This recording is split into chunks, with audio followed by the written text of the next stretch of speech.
आदमापूरला जर तुम्ही गेला असाल आणि ह्या गोष्टी बघितल्या नसल्या तर तुम्ही खूप काही मिस केलेलं आहे. तर ह्या आजच्या व्हिडिओमध्ये मी तुम्हाला 3 गोष्टी सांगणार आहे ज्या तुम्ही बघितल्याच पाहिजेत. जर तुम्ही आदमापूरला गेला असाल तर तुम्ही जेवणाचा हॉल आहे तिथं सद्गुरू बाळूमामांची जुनी कपडे, वापरलेली भांडी ही ठेवलेली आहेत. ती तुम्ही बघितलीच पाहिजे. जर बघितली नसली तर तुम्ही 100% तिथे जाऊन बघू शकता.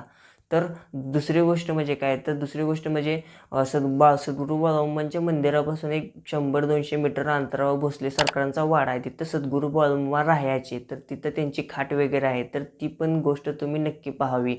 अजून तिसरी गोष्ट म्हणजे सद्गुरू बाळूमामांनी जिथं आपला शेवटचा श्वास घेतला ते मरगुबाईचं मंदिर सद्गुरू बाळूमामांच्या मंदिरापासून 1 ते 1.5 किलोमीटर अंतरावर आहे. तिथं जर तुम्ही विचारलं गावात आदमापुरात कुठं कुणालाही विचारलं तर ते सांगतील की मरगुबाईचं मंदिर कुठं आहे. तर तिथं जाऊन तुम्ही ह्या 3 गोष्टी बघितल्याच पाहिजे त्यात. तर हे